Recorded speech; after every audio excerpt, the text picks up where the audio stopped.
श्रद्धाले बस्छन्। सेवा श्रेष्ठ युवाले पनि श्री महाराज नारायण भगवानको चरणमा 120 रुपियाँ अर्पण गर्नुभएको छ। उहाँलाई उहाँका परिवारको सुस्वास्थ्य र दीर्घायुको कामना गर्दै श्री महाराज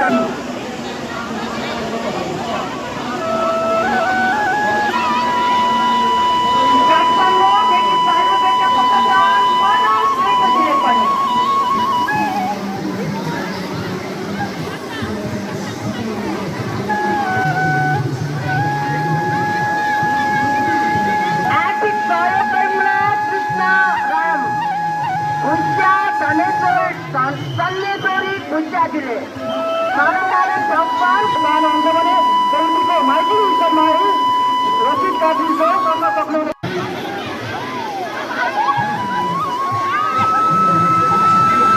पनि मनको इच्छा पुरा होस् भनी श्री माधव नारायण भगवानसँग प्रार्थना गर्दछ।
हामी सानो नदी जाने बाटो हामी यतिखेर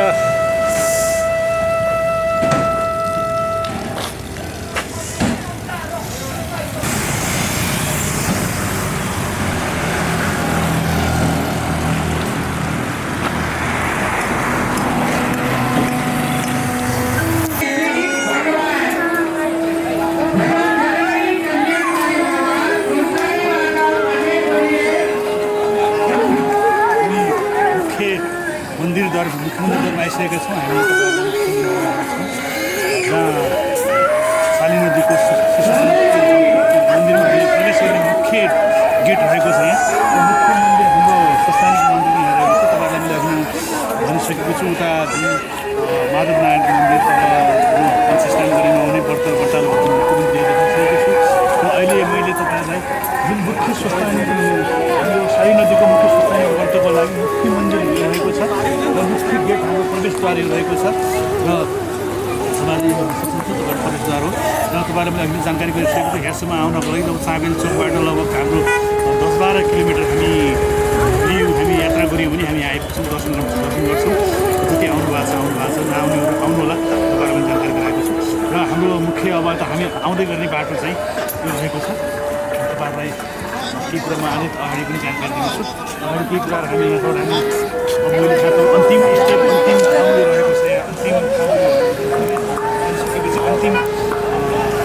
रहेको छ। यहाँबाट अन्तिम गेट प्रवेश हामी मन्दिर प्रवेश गर्नुपर्छ। केही कुराहरू अगाडि पनि माताको मन्दिर हो यो। श्री स्वस्थानी माताको मन्दिर, श्री स्वस्थानी माताको मन्दिर।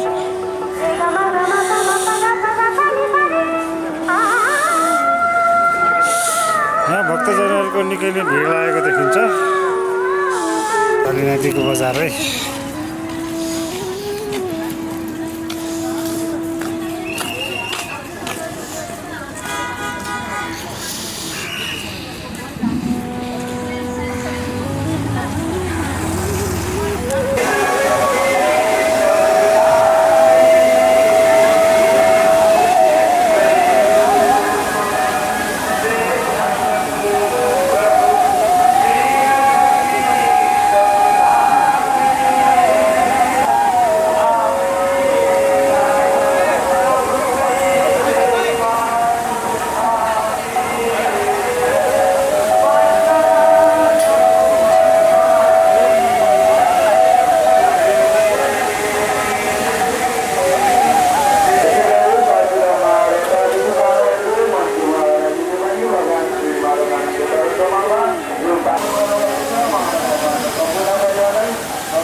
गोमा ब्राह्मणीको कुटी है गोमा ब्राह्मणीको कुटी हो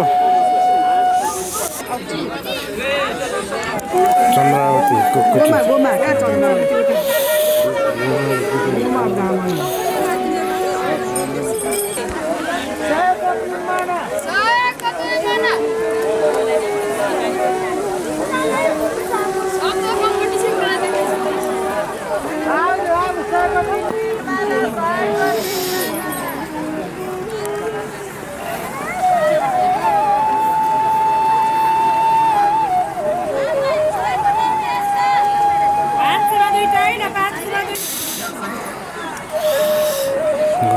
गोमा ब्राह्मणीको कुटी यस्तो छ यहाँ पनि निकै भिडभाडै देखिन्छ यो चाहिँ डोलेहरू हुन् डोले दुईजना डोले छन् यो दुईटा देख्नु भएको छ नि यो दुईजना डोलेहरू हुन्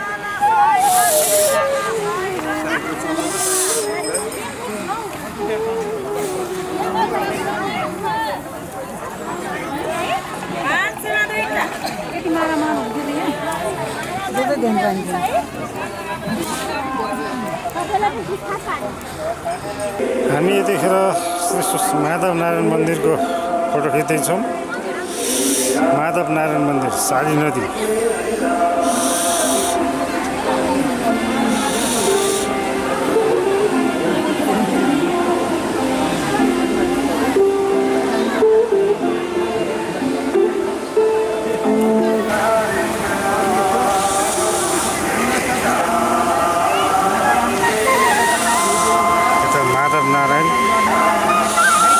शिवजीको मूर्ति छ भने यो साली नदी हामी गङ्गा स्नान गर्ने ठाउँ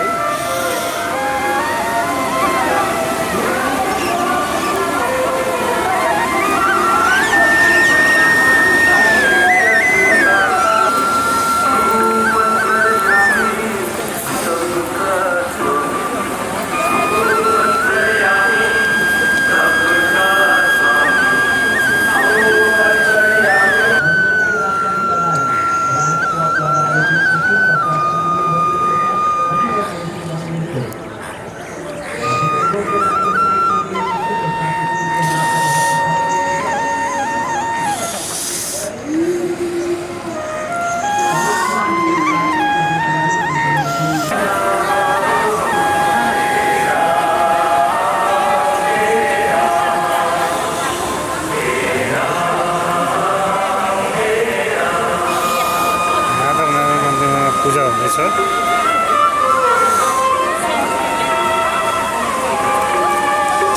यो साली नदीको यो शिवलिङ्गहरू हो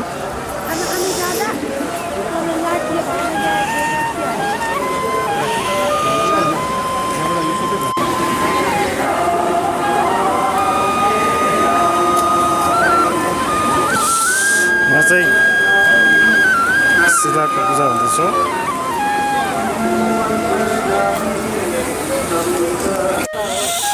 निकै भिडभाडै देखिन्छ यहाँतिर। हामी आउँदा अलिक बिहानै आइपुगेको थियौँ।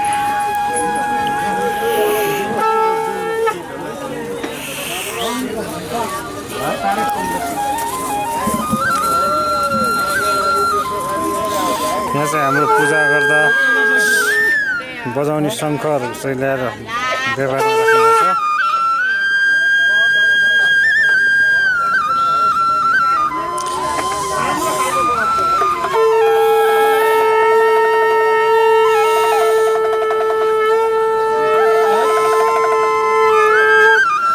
कहाँदेखि आउनुभयो? कहाँदेखि आउनुभयो? पसल हजुर पशुपतिमा पसल छ तपाईँको?